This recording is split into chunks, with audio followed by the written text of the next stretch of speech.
Саламатсыздарбы. Эмеси Ошондо программасы. 5 апрелде 27 жаштагы Айзада Канатбекова алага чогуу туш болуп өлтүрүлгөндөн кийин Жогорку кеңеш бүгүн сессияга ички иштер министрин чакырып, анын өзүнө жана министрликтин атына катуу сөздөрдү айтты.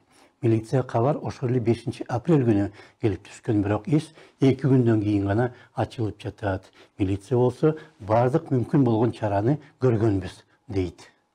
Ошол эле күнү бардык жака багыттамалар, башкача айтканда, орусча айтканда ориентировкалар регион боюнча берилген. Андан сырткары перехват операциясы деп коебуз. Перехват операциясы берилген. Бизде бүгүнкү күндө УПСМдебиз, жанагы патрульный милиция жүрүп атпайбы? Ошолордун жөө жүргөндөрү дагы бар. Машина менен патрульда жана мигалка менен жүргөндөр да бар. Ошолордун бардыгына, участковыйларга, бүт шаардагы иштеген кызматкерлерге бардыгына багыттамалар берилген. Андан сырткары региондорго да багыттамалар берилген. Ички иштер министрлигинин алдында бүгүн коомчулуктун митинги да болуп өттү. Ага депутаттар Наталья Никитенко, Дастан Бекешев жана Айсулуу Мамашева да келип сөз сүйлөдү. Чогулгандар министр жана Бишкек шаардык милиция башчысынын кызматтан кетишин талап кылды. Министрди тапкан президент Садыр Жапаров дагы сынга алынды. Бирок түзүлгөн абал үчүн коом өзү дагы жоопту деп да айтылды. Вопрос еще и в сознании нашего общества. Маселе биздин коомдун жана жарандарыбыздын аң сезими менен дагы байланыштуу. Бир да жаран мындай маселеге кайдыгер карабаш керек. Менин оюмча мындай көрүнүш Кыргызстан элинин духуна, тарыхына жана салтына дагы каршы келет. Ала качуу жана аял затына зомбулук кылуу эч качан салт болгон эмес. Над женщиной не являлась традицией. Чогулгандар министрликтин имаратынан өкмөт үйүнө чейин марш менен келди жана алар менен жолугууга премьер Улукбек Марипов чыгып, иш дыкат иликтенерин убадалады. Бирок Улан Ниязбеков менен Бакыт Матмусаевди кызматтан алыш керек деген талапка ал окуя иликтенип бүтсүн деп жооп берди. Анын айтымында иш анын өзүнүн жеке жана президенттин да көзөмөлүндө. Урматтуу мекендештер, мен деле буга абдан кайгырып турам. Жүрөгүм менен айтып атамын, уксаңыздар. Ошондуктан бул боюнча толук чаралар көрүлөт. Кызматтык териштирүүлөр жүрүп атат. Бул маселени президентибиз да карап атат. Териштирүү жүрүп атат. Бир аз убакыт бергиле. Бул маселе сиздер ойлогоңуздар көзөмөлдө эмес. Бул көзөмөлдө толук.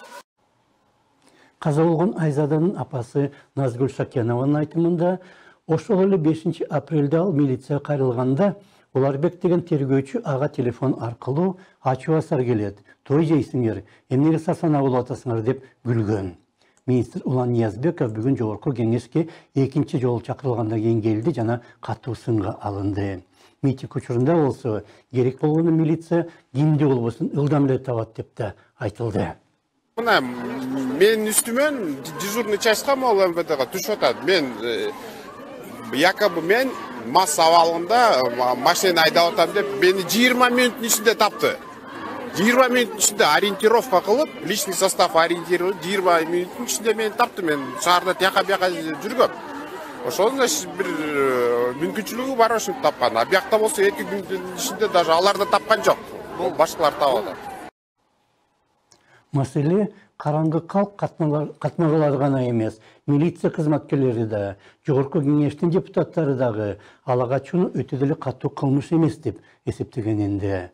18 жылдын май айында Бурулай Турдалы кызын аны ала качкан жигит милициянын имаратынын өзүндө өлтүрүп салган.